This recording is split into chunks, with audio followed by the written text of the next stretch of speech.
Bonjour Mireille Blondel. Peux-tu nous dire quel est ton parcours à la SNCF? Bonjour Rémi. Donc je suis rentrée à la SNCF il y a déjà quelques années, c'était en 1976. Je suis rentrée à la SNCF sur concours.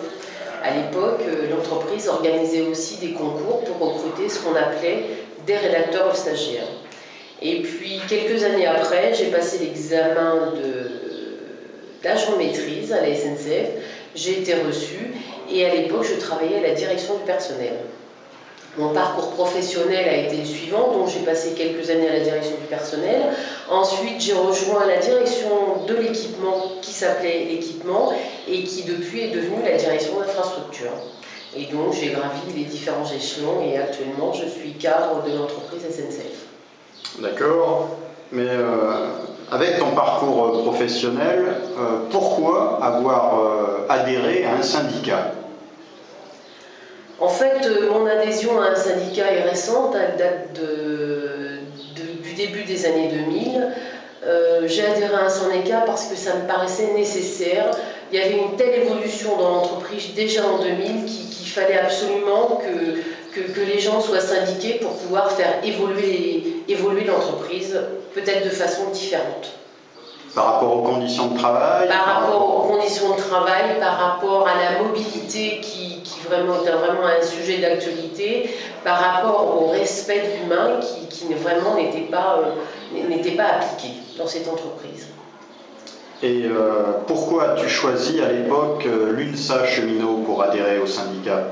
En fait, j'ai choisi l'UNSA Cheminot puisque le délégué de proximité qui était présent à l'époque, c'était le délégué l'UNSA. Je pense que c'est vrai que j'aurais hésité entre l'UNSA et la CFDT, mais puisque globalement ce sont deux organisations réformistes, hein, se rejoignent dans leurs idées. Bon, là, ça a été vraiment le hasard, c'était le délégué de l'UNSA qui était présent, donc j'ai adhéré à l'UNSA à l'époque. Bien, et à l'UNSA, tu as pris des responsabilités syndicales? À l'UNSA, rapidement, j'ai pris des responsabilités syndicales puisque j'ai rejoint l'UNSA en tant que secrétaire fédéral en 2003 et j'ai fait 3 mandats en tant que secrétaire fédéral. Au départ, je m'occupais des administratifs. Ensuite, j'étais responsable des accords nationaux. Et puis, mon dernier mandat, j'étais trésorière de l'UNSA Cheminot, c'est-à-dire la numéro 3 de l'UNSA Cheminot. Ah, donc un poste très important à l'UNSA Cheminot. Très important, un poste à responsabilité.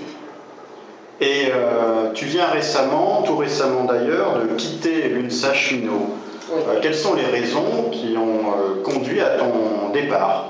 Les raisons de mon départ, c'est vrai qu'il y en a quand même deux principales, c'est-à-dire que je ne me retrouvais pas dans la ligne politique de l'UNSA, c'est-à-dire que j'étais quand même en désaccord avec les décisions politiques qui étaient prises, et puis aussi il y avait la divergence avec le secrétaire général qui quand même, on va dire, gouvernait de façon autocratique avec la complicité d'une partie de l'équipe fédérale. Et après les élections de l'année dernière, nous avons été 3 personnes à être limogées, c'est-à-dire le numéro 2, le numéro 3 et le responsable atlantique. Et franchement, on a été mis à l'écart de tous les dossiers, c'est-à-dire qu'on n'était même plus au courant de toutes les tractations qui se passaient dans l'entreprise au niveau des accords. Et ça, c'était totalement insupportable. C'est-à-dire, tu veux dire que le secrétaire général adjoint de l'UNSA Cheminot et la trésorière de l'UNSA Cheminot, ainsi qu'un responsable régional important de l'UNSA, ont été, tout en étant maintenus dans leur titre, ont été écartés en quelque sorte de leurs responsabilités effectives. Et ça, franchement, on ne peut pas condamner l'entreprise sur ces méthodes-là et appliquer les mêmes au sein d'une organisation syndicale, c'est totalement scandaleux. Une forme de harcèlement. C'est une forme de harcèlement, il faut être honnête. Cette façon de gérer une organisation syndicale de manière autocratique, c'est totalement scandaleux. Et puis mon désaccord vraiment avec la ligne politique, et ça c'était vraiment... Oui, tu nous as indiqué, donc les valeurs de l'UNSA, affichées en tout cas par la structure interprofessionnelle de l'UNSA, sont centrées sur l'humain, sur une certaine indépendance, politique, ce qui est important. Et il y avait, semble-t-il, le souhait, la volonté de la centrale nationale UNSA de créer une confédération, voire d'engager aussi des rapprochements avec une autre organisation syndicale. Oui, je pense que c'est en 2006-2007, c'est vrai que l'UNSA s'est rapprochée de la CFDT. Ils ont travaillé ensemble sur ce dossier pendant plus d'une année, et puis en fin de compte, le rapprochement ne s'est pas fait. C'est dommage parce que je pense qu'on aurait pu créer une structure très intéressante à l'époque. Le fait aussi que j'arrive à la CFDT, qui est quand même une grande confédération, c'était aussi important pour moi parce que ça représente, la CFDT quand même au niveau des Français, représente une organisation syndicale très importante. Mais alors, pourquoi avoir choisi la CFDT? Pourquoi à la SNCF ne pas avoir préféré la CFTC ou Force ouvrière? La CFTC, ça ne correspondait pas du tout à mes idées. Force ouvrière était trop engagée politiquement, c'est-à-dire ils étaient trop extrêmes, et franchement, ça ne me correspondait pas. Alors aujourd'hui, tu es à la CFDT. Quel dossier as-tu en charge dans cette organisation syndicale? Alors donc j'ai rejoint la CFDT le 1er avril, ce n'est pas un poisson. Et depuis début juin, j'ai en charge l'encadrement à la CFDT. Donc l'encadrement, c'était vraiment un enjeu primordial pour les prochaines élections à la SNCF, pour les élections qui se dérouleront en mars 2011. Alors quels sont les problèmes rencontrés par les cadres dans l'entreprise publique SNCF selon toi? Quelles sont leurs difficultés? Comment dirais-je, les difficultés des cadres, je pense que ce sont les mêmes difficultés que dans le privé. Jusqu'à présent, on n'en parlait pas dans les entreprises publiques. Je veux dire que ce soit à la SNCF, à la RATP, à l'EDF, c'est quand même assez récent. Les entreprises, les difficultés chez les cadres, c'est d'une part la surcharge de travail, aucune considération de l'entreprise sur le dévouement, parce que dans certains cas on peut parler de dévouement.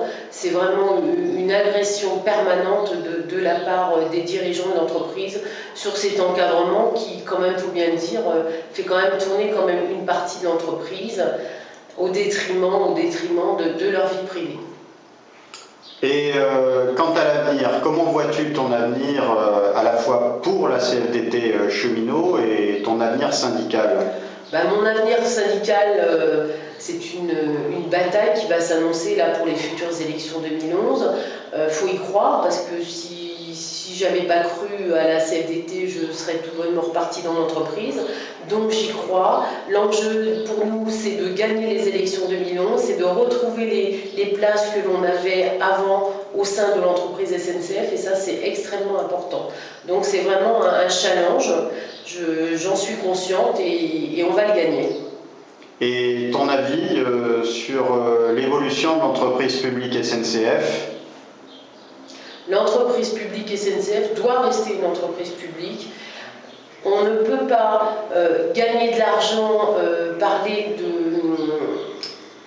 comment dirais-je, j'ai perdu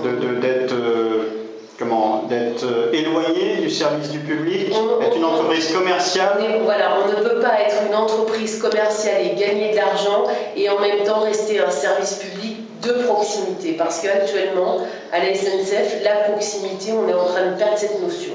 Donc service public, c'est pas un gros mot.